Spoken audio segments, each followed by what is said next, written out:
Thank you, Mr. Chair. So on the ratios, it was really helpful to go to the Childcare Center yesterday and talk to them.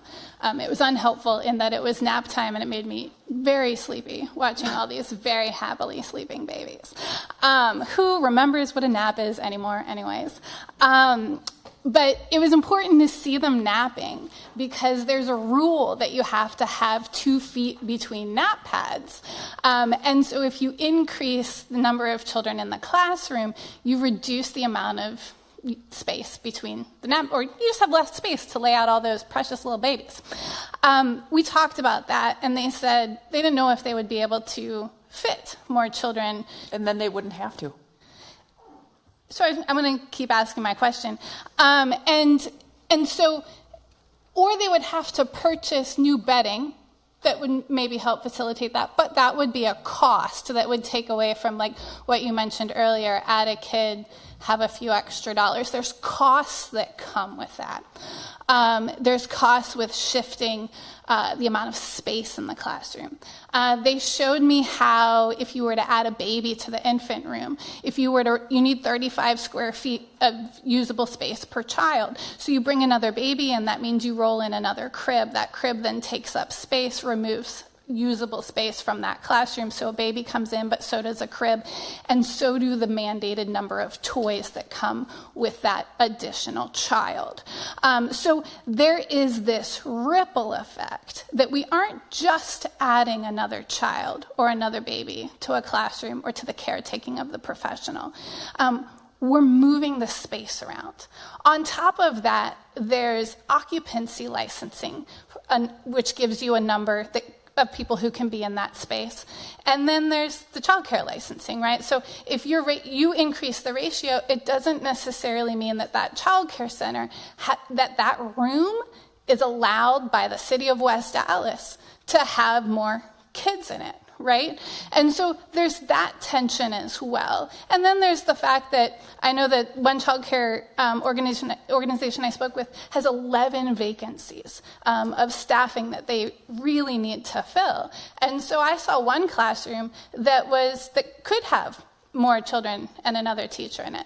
But we need money to pay the staffing so that we can hire the staffing so that we can put more children in the room that actually has space for it.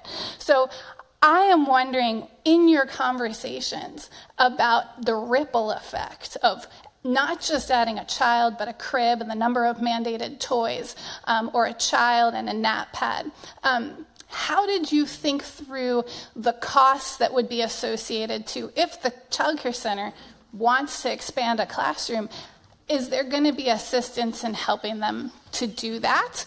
And how do you feel about their concerns that we've heard a lot of, that the quality could go down in situations like that? I'm going to answer the first part of your question. This is the beauty of the revolving childcare loan, is to be able to purchase that extra crib or whatever is needed, the toys, to be able to expand. So that loan is for expansion and for creation of the childcare facilities. It's a loan, though. It's not a grant. So they have to, if they already don't have profit margins to tuck that money away to pay back that loan, it's just a loan. It's not a grant. So it is costs that they're incurring.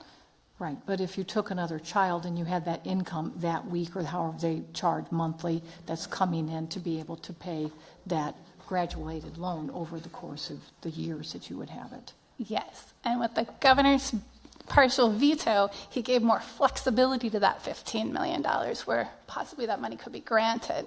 So I will offer that. Or limiting it, because less people would be served by that money, whereas this has revolving loan, so it can continue on and more people can be served. Did you want to speak to the quality piece, the concerns about reduction in quality when... Well, we could talk about all the other states that have larger numbers. I've tried to reach out and find out, do these states have reduced quality? And I don't see that. So I think that we have evidence from other states that have more numbers, more children per provider.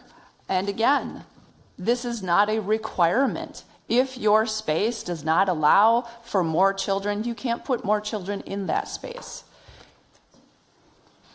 And I know that these bills were hurried, so I'm kind of been a little letting you guys have opinions as well. But if you could get to the questions a little quicker. Yes, sir. All right, thanks. I'll just point you to the American Academy of Pediatrics dissent that they have registered, Okay. and it talks about the ratios. Representative